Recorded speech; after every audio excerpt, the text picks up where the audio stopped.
toxins. As Adriana Diaz reports, the city and surrounding area is consumed with a search for safe water.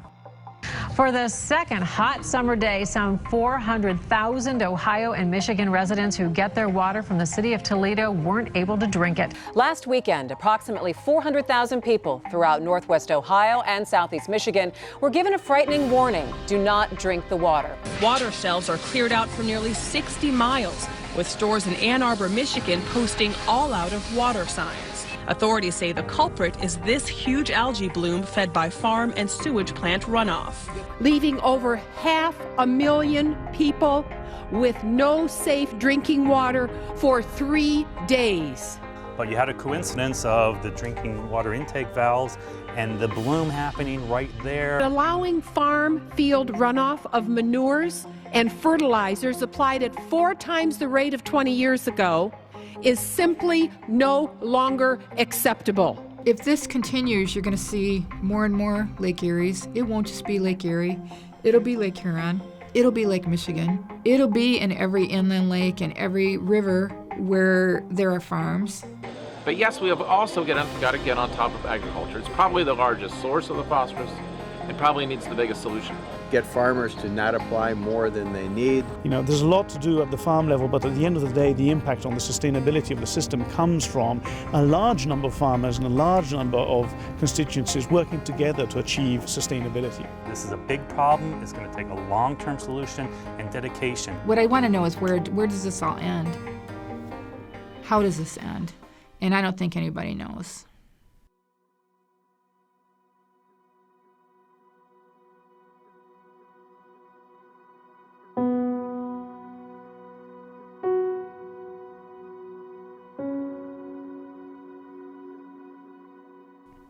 Sometimes I feel like I'm living at the beginning of some kind of dystopian young adult fiction. We've been watching this for a long, long time. We stood out and watched in the streams the algae mats start to form back in April and knew. And ECCSCM has been doing this for a long time. And no one is listening.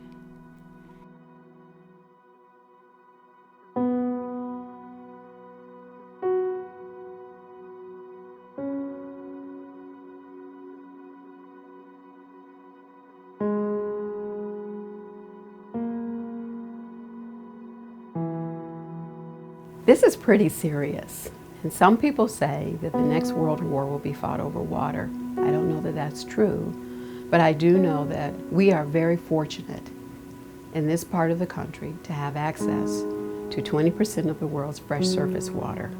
Educational institutions, university calling for further study. We really don't need further study when it comes to manure. What we need to do is better identify the sources, and we need to put into place regulations that will stop it. The algae feeds on a mix of nutrients and bacteria. E. coli is one of the sources. Nitrate is another. The nitrates are another source, and phosphorus is another source. But it just so happens that phosphorus, scientists say, is a limiting nutrient. Just one nutrient from that pollution, phosphorus, is creating havoc in the Great Lakes right now.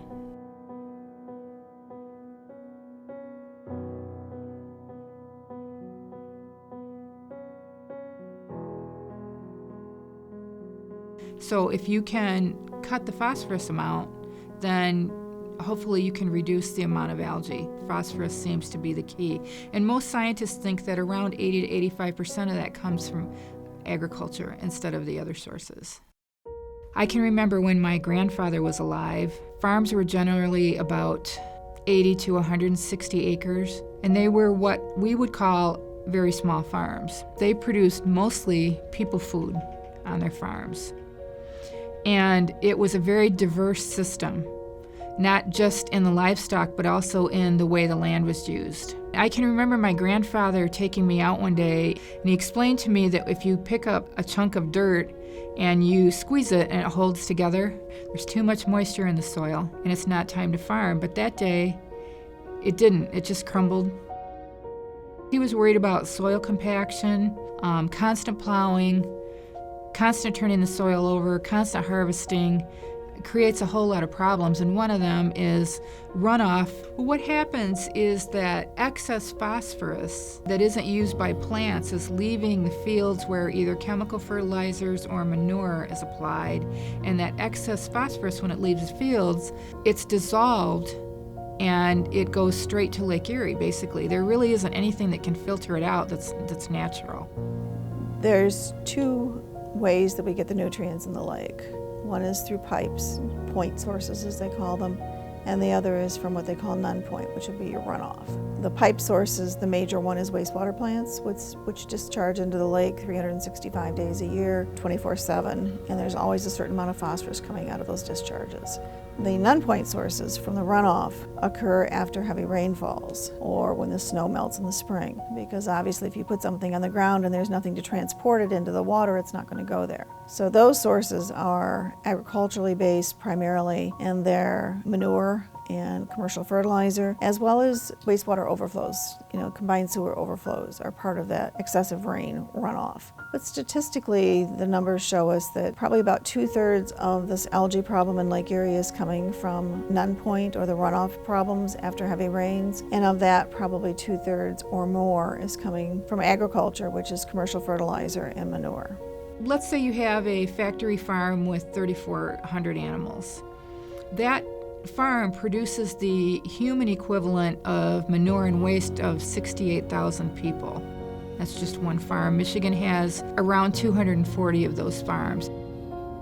When that manure is produced, it goes into the lagoons for storage. Water is added. At times, so that the lagoons don't get too full, the farms will take that liquid waste and they'll go out and spray it on the fields. That phosphorus dissolved in the lagoons on the site before it ever leaves the farm. What's the one thing that ties it all together? And that's the Farm Bill. It's the subsidies that come from the Farm Bill and the way those subsidies are distributed.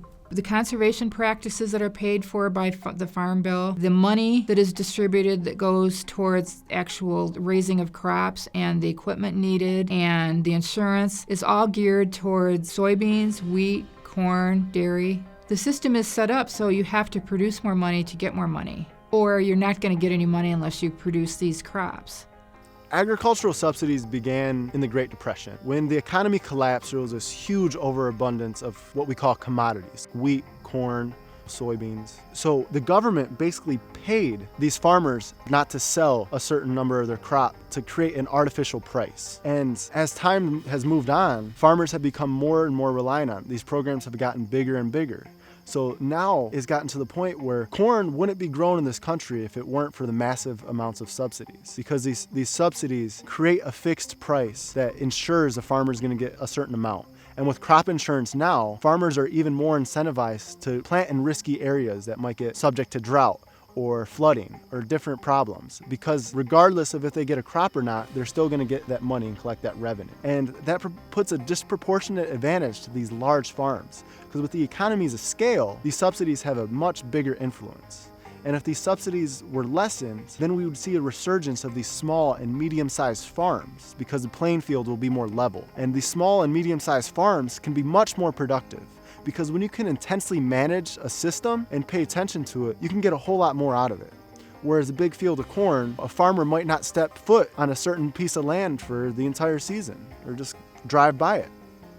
It hasn't really been updated yet to include practices that are going to control the real small particle dissolved phosphorus. What you have is all this money going into these operations, all this farming that is being done, and then you have these excess products that aren't needed, kind of after effects in the form of nutrients that are going far up in the tributaries and the headwaters and the tiniest of streams, all the way down to Lake Erie where it feeds the algae. Last year in early August, over 400,000 people lost access to their drinking water because of an algae bloom in Lake Erie called an HAB, harmful algae bloom. And this bloom was created by cyanobacteria, which produced a toxin called microcystin. And it got into the city of Toledo's drinking water, and this affected people not only in Toledo, but other areas, southeastern Michigan, out farther in northwest Ohio, and it affected a lot of people. This year we're seeing a bloom that is just as big, if not bigger. There's also a very large bloom in Lake St. Clair and a very large bloom in Saginaw Bay, and Michigan inland lakes are being affected by this too now. The other thing that I don't think people understand is their food prices are so low because your taxes are subsidizing that. When you go to a farmer's market and you buy from somebody who grew those crops, whether they're organic or not, you're probably going to pay more.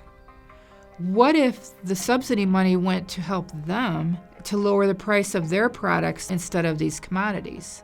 What if we change those acres and produce people food instead? Then the whole argument about we can't feed the world unless we do this falls apart. I think that if you change the subsidies, if you change that carrot, farmers will follow. They'll switch. When we have less monoculture and more diversity, the whole world benefits. We have cleaner water and healthier communities. But it's not going to happen on its own, and we have to act now. We have to make these actions to make the changes that we want to see. Because once we demand it, the farmers will go out there and do it. Farmers will grow whatever there's a demand for. If there's a demand for organically grown, farmer to consumer, no middleman, if that is what people want, that's what farmers are going to grow. So if people go out and ask at their restaurant, do you have anything on the menu that is locally grown? And if they say no, then they need to talk and ask why not. If people go to their grocery store and say, what can I get that was grown within 100 miles of here, and make that important, you're going to see that shift take place. The Sierra Club has a very important program called Less is More. The whole goal of the Sierra Club program is to provide less money to the big polluters and the places that confine animals and the normal commodity subsidies that have created these problems, and more money to the sustainable farmers who are doing it the way that it should and could be done. And it's nice to see the blend of old and new. People are coming up with all kinds of innovative ideas. There are a lot of young people who want to get into farming, but that they don't have the generational resources in terms of land or equipment paid for by the taxpayers that are available to some farmers. And it would be wonderful when you see a lot of older farmers out in the country who have no other option to sell their land. It would be wonderful if some way could be found to bring together these younger farmers who really are interested in sustainable farming together. And I see that as being one way the Farm Bill could be changed. And Sierra Club's Less is More program promotes that.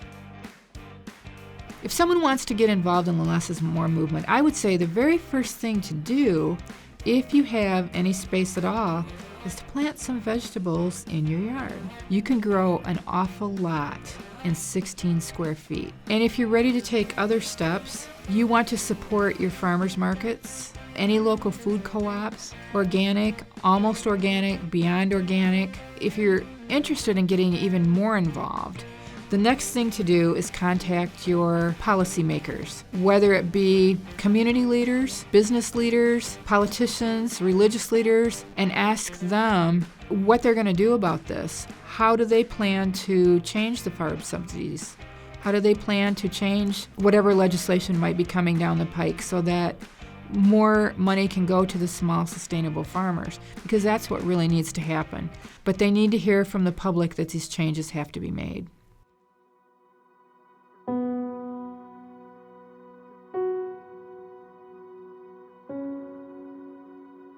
I do this for several reasons. For one thing, I just hate to see this happening to people who live in my community. It's almost unbelievable that one group of people should be allowed to do this to another group's quality of life. I feel like somebody has to say something, that we are probably just a small group of rural people and not many people really care what's happening out where we are. But I feel like we're duty bound to say something. If you know what's happening, you need to say something. People can choose whether to listen to us or not, but we're here and we're telling the truth.